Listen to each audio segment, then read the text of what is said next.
We've all had moments in our lives when we've been in the zone, able to unconsciously move from one task to the next without having to stop and think. It's a mental state that affects creators and pragmatists alike, and, of course, it's deeply rooted in gaming culture. Countless hours spent bouncing across digital realms as everyone's favourite plumber, being a lead farmer in Call of Duty, or Tokyo drifting in Burnout. More than mere momentum, this is something deeper, more ingrained in the psyche, a state of flow. Coined in 1975 by Hungarian psychologist Mihaly Csikszentmihalyi, the term came about during an experiment in which multiple subjects described their psychological state as being like the passage of water. For Csikszentmihalyi, flow is a fundamental building block of creativity, a state of mind in which doubt, fear and distraction fall by the wayside, allowing those with a creative streak to build something beautiful, untainted by baggage. Flow's presence in games is often both antecedent to the core experience and essential for higher levels of play. Titles like Bayonetta, the Tony Hawk's Pro Skater series, and almost all racing games have skill ceilings where a flow state is almost mandatory. But then there are those games in which flow is rooted much deeper, hard-coded into their DNA. Games like Mirror's Edge. Electronic Arts' 2008 cult hit parkour simulator struck a surprising tone with fans, who celebrated the tight design and intuitive gameplay.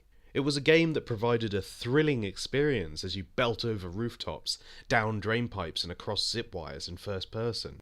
What makes Mirror's Edge such a successful execution of an idea is that the concept of flow, whether consciously designed or not, has been folded into the game world and core mechanics in a fundamental way.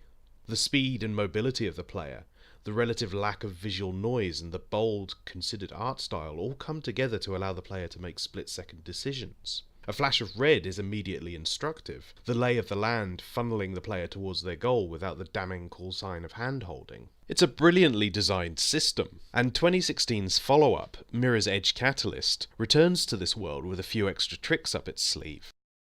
There are moments in Catalyst, the mission Droneworks for example, where it executes a flow state just as well as its predecessor, allowing the player to glide through the world like a piece of butter across a frying pan.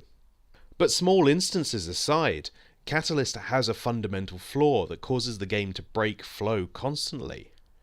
The game world itself. An open world needn't exclude flow state.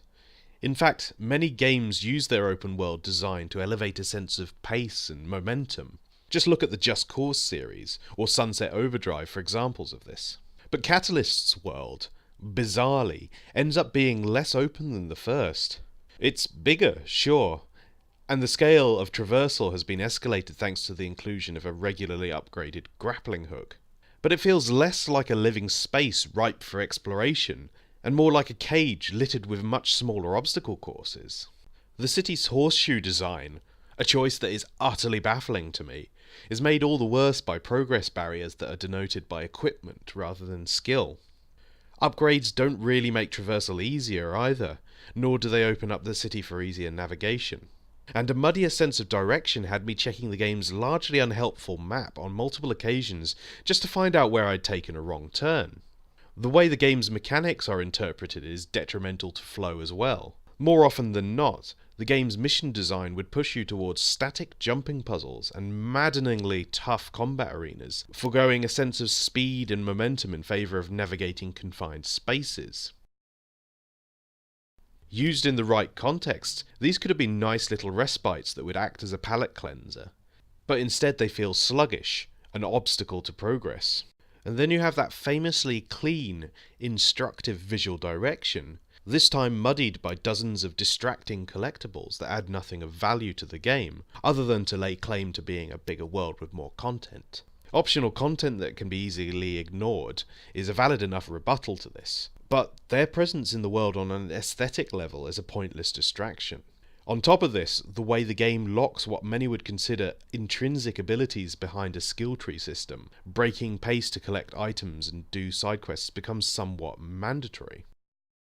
These are serious faults to have in a game like Mirror's Edge, Because Catalyst is at its best when it gives players the thrill of the chase, the sense of power that comes not from a path of destruction, but from utilising cat-like reflexes to hold the game space under your control through the strength of momentum. When it pushes its design towards these states, the game is every bit a worthy successor to that cult favourite.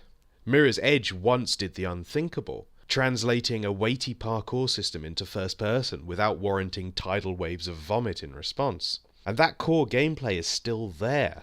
That feeling of smashing the state by wall running and doing tactical slides under low-hanging pipes still feels great. It's just a shame it's drowned by such fundamentally bad world and mission design. In the right hands, an open-world Mirror's Edge could have been the ultimate expression of flow. But it isn't.